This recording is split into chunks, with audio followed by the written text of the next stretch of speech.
I'm finna just do a quick little video.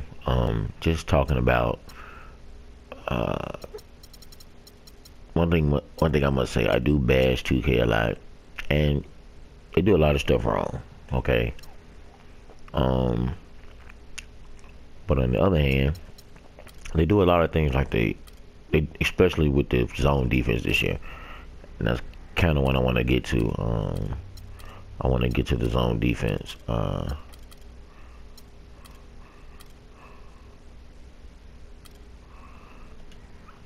want to get to the zone defense just to kind of show you exactly how to properly use your zone. And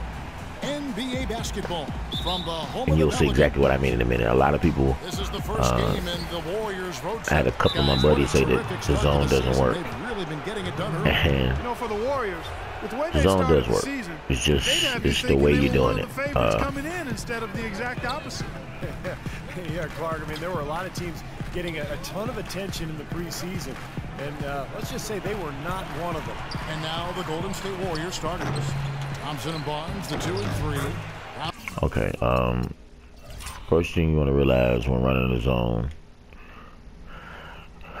Let's see. I want to go to a better camera so I can show you better. I want to get a way better camera perspective so I can kind of show you. Okay. All right. Here we go. First thing about a zone is that we get caught up in this crazy idea that I'm gonna need a cursor for this one because I kind of want to show you exactly what I mean when I say okay. All right, let me see. Okay, here we go. Okay, whenever you're on the basketball court, when you're playing basketball, a lot of people, when they say 2-3 zone, they think that, okay, you got your point guard here, you shoot guard here, let's say your center here is small forward, power forward, and they think they're just standing in those areas. No, that's not really how zone works. That's the primary setup, and the reason why they make it that way is because you want to force guys to shoot threes from here. Want to force guys to shoot threes from, let's say, here, maybe around up in here. You want to force them to take the 3-point jumpers. You know what I'm saying? Because the 2-3 zone is really set up for when the guy drives, he got a body in the hole. If he takes you out the corner here, he can go to the hole. He got a big man there waiting on him. It's to force them to take a tough shot layup. But you make the 3-pointers easy, but it's a more difficult shot to make. So that's why the 2-3 zone is set up. It's set up to force you to shoot more longer shots, which is a lower percentage shot, but it's also forcing you to, if you're going to get to the hole, you're going to have to make a basket against a big man. And this is where a lot of people forget too. You got strong side and you got weak side. Strong side and weak side in basketball, or front side and back side. So strong in front are the terms, and back and weak side are the terms.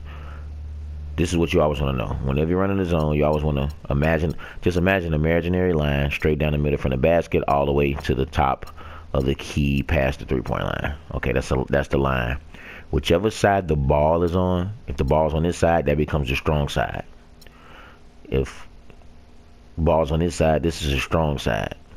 And whichever side opposite of whichever side the ball is on is going to be your weak side help. So say for instance the ball is here, and say for instance a point guard dribbles past and gets to the hole.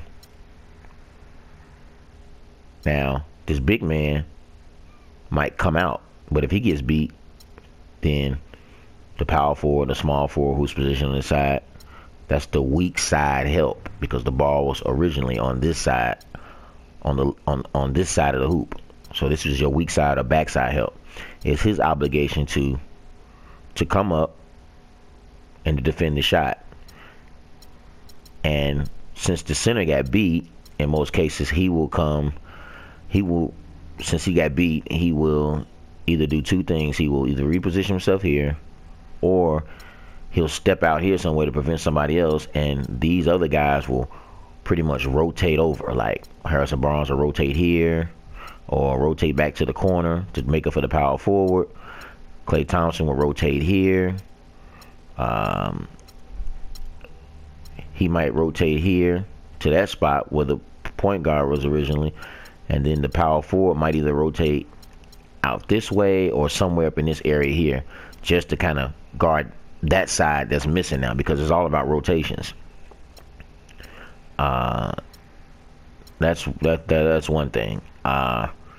But I'm going to show you what I mean by making your zone active, though. You can't just stay in the primary position with a point guard, shooting guard, smaller power forward center, smaller power forward here. You can't stay in those spots. This is exactly how you have to run the zone. And right after this play, I'm going to show you exactly what you got to do. Set the tone early. And so it's the Warriors getting on the board first.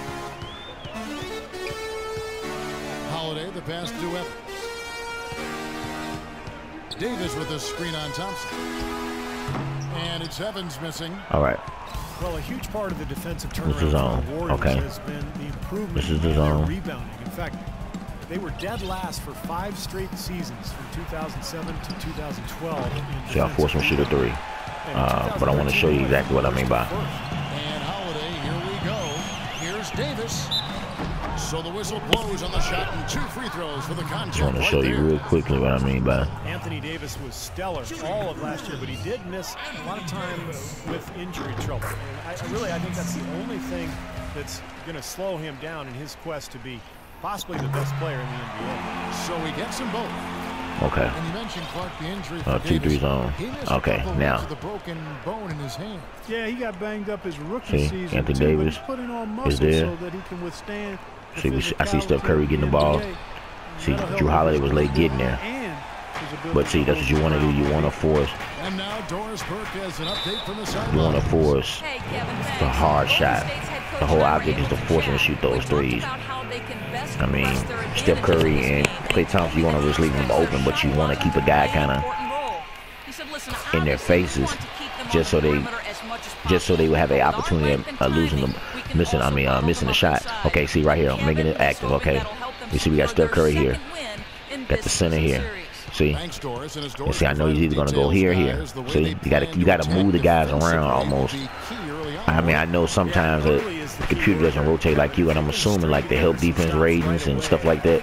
I think a lot of that has something to do with it. So a lot of guys don't know how to rotate properly. Like even when they're told, like perfect example, Carlos Boozer. Carlos Boozer, he was in the Bulls. The Bulls run all his own, and Carlos Boozer is usually always out of place. And it's mainly because it's mainly because he didn't know proper help defense. You know what I'm saying? And that's how he got himself into a lot of fouls. He got himself into a lot of foul situations. Okay, now we're running 2-3 again. I want to show you something. See? Okay, we got Steph Curry. Okay, he's here. He's probably going to go to him. Just 2 big points too. Curry kicks to Thompson. See, I wasn't able to switch on to get back to Klay Thompson, but see, I forced him to shoot a longer jumper. I don't want them coming to the hole, because trust me, no matter how much it seems like threes go in, wide open threes go in, they really don't. 3-point shots are going in like I'm talking as a team like 38% of the time. They're not even going in that often. You know what I'm saying? So that's something we got to realize. It's better for them to shoot the 3 consistently and often, because they're probably not going to make most of the shots. Now, somebody like Golden State, that might be a tad bit of an exception. You know what I'm saying? So I understand that. You know, they might hit more threes than the average team. But, like I said, for the most part, you want them to shoot long shots. And if they're going to make it to the hole, make them take tough shots. Like here, okay? Again, I got him here. Curry kicks to Barnes. Got him here. See how that hit? For Bogut and finds him. Asik pulls it in. You got to move the guys around because you got to make your zone active. The zone has to be active. You can't just kind of stalwart and pause and stuff like that. Here's Holiday. Trying to get open as Davis. You have to kind of move. You got to move people around. The whole thing is to keep a body in between. Keep a body in between players. Between the player and the basket. And keep your hands up and make sure a guy just doesn't get an easy score. You know what I'm saying? That's the main thing. You don't want easy baskets. You know, you don't want to make them easy for them to do the things that they want to do. You know what I'm saying? That's the main thing. You don't want easy shots. The Pelicans have gone 2 So like the computer, they don't really run zone. They're pretty much going to run the man-to-man a lot. So took some time, and fans might have been unsure for a while, but clearly the Pelicans have a direction for this team now, and I think they're a franchise on the rise. Now here is Holiday. He had a 12-point outing in their last game against the Warriors in Oakland. okay, one more. I'll show you again. Okay. Should have called timeout. And the Warriors decide to take their first timeout here. Okay. And with the Pelicans getting a franchise big like they did with Davis always helps, but they're also this is his own again. To grow around him. And the Warriors making sometimes don't always crowd him out either because sometimes that don't work. See? Iguodala comes in for Barnes. Sean Livingston, he's checked in for Thompson. And it's Barbosa in for Curry. Now here's Iguodala. Right now averaging 7 points a game. Calls a turnover. And it's not like I'm cheesing. I'm just moving guys around. Just trying to make it very, very difficult for them to score easy buckets. I don't want them to score buckets. I'm not playing real tight defense. I'm not a great on-ball defender either. So we got caught up in a switch, okay? Now we got Luke Babbitt out there on the perimeter, okay? We got him there again.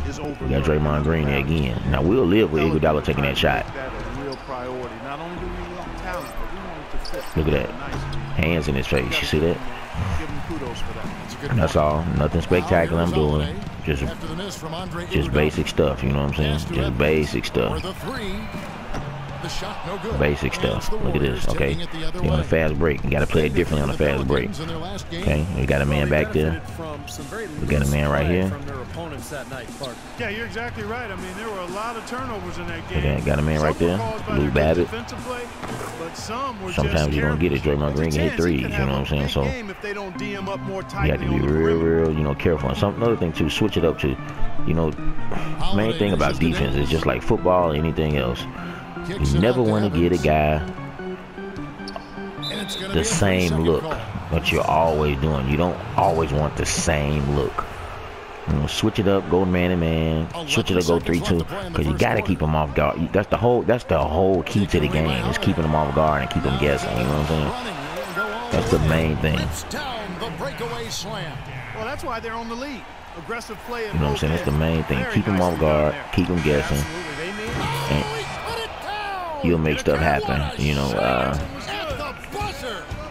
what can I say? That's pretty much it for the video. Just wanted to point out some things that I liked about 2K and just showing some of the positive sides of it.